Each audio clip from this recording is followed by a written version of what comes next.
Marty संस्थेचे कामकाज तात्काळ सुरू करा, विद्यार्थ्यांचं भविष्य वाचवा, अन्यथा राज्यव्यापी आंदोलनाचा इशारा.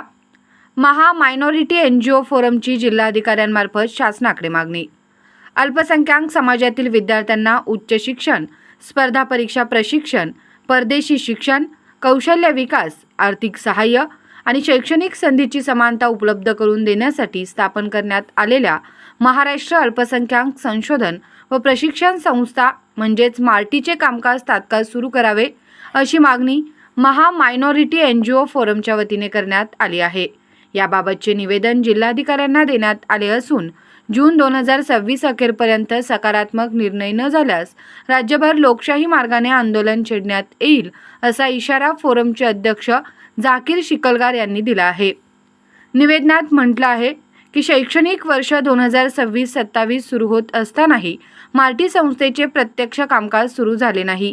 त्यामुळे अल्पसंख्याक समाजातील हजारो विद्यार्थी आणि युवक विविध शैक्षणिक व प्रशिक्षण योजनांच्या लाभापासून वंचित राहत आहेत. संस्थेची अधिकृत वेबसाईट, कार्यालयीन यंत्रणा, कर्मचारी नियुक्ती, निधी वितरण तसेच विविध योजनांच्या अंमलबजावणीबाबत अद्याप कोणतीही ठोस कार्यवाही झालेली नसल्याने विद्यार्थ्यांमध्ये नाराजी व्यक्त होत आहे. मार्टीच्या माध्यमातून मुस्लिम, ख्रिश्चन, शीख, जैन, बौद्ध आणि पारशी समाजातील विद्यार्थ्यांना उच्च शिक्षण, स्पर्धा परीक्षा मार्गदर्शन, परदेशी शिक्षणासाठी सहाय्य, कौशल्य विकास प्रशिक्षण आणि विविध शैक्षणिक योजनांचा लाभ मिळणे अपेक्षित आहे. मात्र कामकाज सुरू होण्यास विलंब होत असल्याने अल्पसंख्याक समाज घटकांचे मोठे नुकसान होत असल्याचे निवेदनात नमूद करण्यात आले आहे. शासनाने विद्यार्थ्यांच्या शैक्षणिक हिताचा विचार करून मार्टी संस्थेचे कामकाज तातडीने सुरू करावे, अन्यथा राज्यभरातील सामाजिक संस्थांच्या सहकार्याने व्यापक लोकशाही आंदोलन उभारण्यात येईल, असा इशारा यावेळी देण्यात आला. यावेळी महा मायनॉरिटी NGO फोरमचे अध्यक्ष झाकीर शिकलगार, सांगली जिल्हाध्यक्ष डॉक्टर SAN इनामदार, सामाजिक कार्यकर्ते जहीर मुजवर तसेच विविध अल्पसंख्याक संघटनांचे प्रतिनिधी उपस्थित होते. मी झाकीर शिकलगार, महा मायनॉरिटी NGO फोरमचा संस्थापक अध्यक्ष. आज आम्ही सांगलीतील कार्यकर्त्यांसोबत सांगली जिल्हाधिकारी यांना एक निवेदन देण्यासाठी आलो होतो.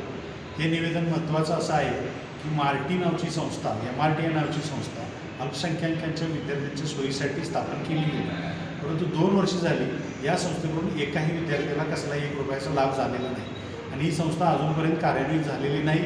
त्याला काही अनुदान दिलेलं आहे, त्याला स्टाफही दिलेला नाही आणि मार्टी संस्था कार्यान्वित झाल्यामुळं गेल्या वर्षी एकाही विद्यार्थ्याला लाभ झाला नाही.